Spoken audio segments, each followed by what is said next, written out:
Chapter 2.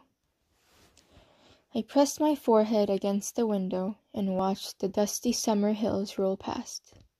Meredith's car smelled like cigarette smoke, and there was mold on the strap of the seatbelt from something some other child had been allowed to eat. I was 9 years old. I sat in the back seat of the car in my nightgown, my cropped hair a tangled mess. It was not the way Meredith had wanted it. She'd purchased a dress for the occasion, a flowing pale blue shift with embroidery and lace, but I had refused to wear it. Meredith stared at the road ahead. She didn't see me unbuckle my seatbelt, roll down the window, and stick my head out until my collarbone pressed against the top of the door. Tilting my chin up into the wind, I waited for her to tell me to sit down. She glanced back at me but didn't say anything. Her mouth remained a tight line, and I couldn't see her expression underneath her sunglasses. I stayed this way until Meredith touched a button on her door that made the window rise an inch without warning. The thick glass pressed into my outstretched neck. I flew back, bouncing off the seat and sinking down onto the floor. Meredith continued to raise the window until the wind rushing through the car was replaced by silence. She did not look back. Curling up on the dirty carpet, I pulled a rancid baby bottle from deep beneath the passenger seat and threw it at Meredith. It hit her shoulder and flew back at me, leaking a sour puddle onto my knees. Meredith didn't flinch. "Do you want peaches?" she asked. Food was something I could never refuse, and Meredith knew it. "Yes." "Then get in your seat, buckle your seatbelt, and I'll buy you whatever you want at the next fruit stand we pass." I climbed onto the seat and pulled the seatbelt across my waist. 15 minutes passed before Meredith pulled off the freeway. She bought me 2 peaches and a half-pound of cherries, which I counted as I ate. "I'm not supposed to tell you this," Meredith began as we turned back onto the road. Her words were slow, the sentence drawn out for effect. She paused and glanced back at me. I held my gaze out the window and rested my cheek against the wind, unresponsive. "But I think you deserve to know. This is your last chance. Your very last chance, Victoria. Did you hear me?" I didn't acknowledge her question. "When you turn 10, the county will label you unadoptable, and even I won't keep trying to convince families to take you. It'll be group home after group home until you emancipate if this doesn't work out. Just promise me you'll think about that." I rolled down the window and spit cherry seeds into the wind. Meredith had picked me up for my first day at a group home just an hour ago. It struck me that my placement in the home might have been purposeful, in preparation for this exact moment. I hadn't done anything to get kicked out of my last foster home, and I was in the group home only a week before Meredith came to take me to Elizabeth. It would be just like Meredith, I thought, to make me suffer to prove her point. The staff at the group home had been cruel. Every morning, the cook made a fat, dark-skinned girl eat with her shirt pulled up around her neck, her bulging belly exposed, so she would remember not to eat too much.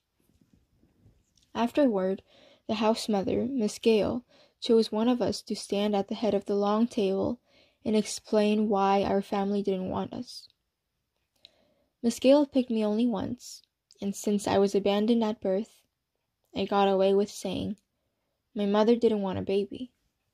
Other girls told stories of the awful things they'd done to siblings, or why they were responsible for their parents' drug addictions, and almost always they cried.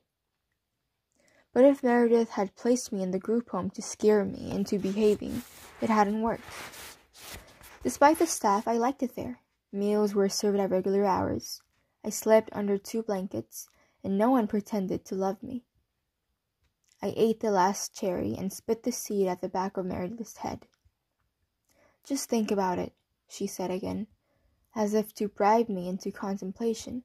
She pulled over and purchased a steaming basket of fish and chips and a chocolate milkshake from a drive-thru.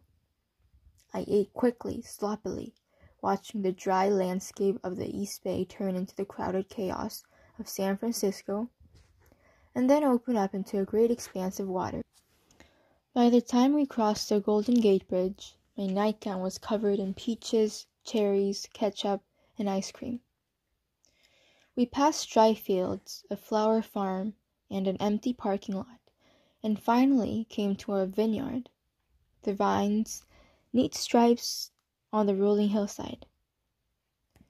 Meredith braked hard and turned left onto a long dirt driveway, increasing her speed on the bumpy road as if she couldn't wait another moment to get me out of her car.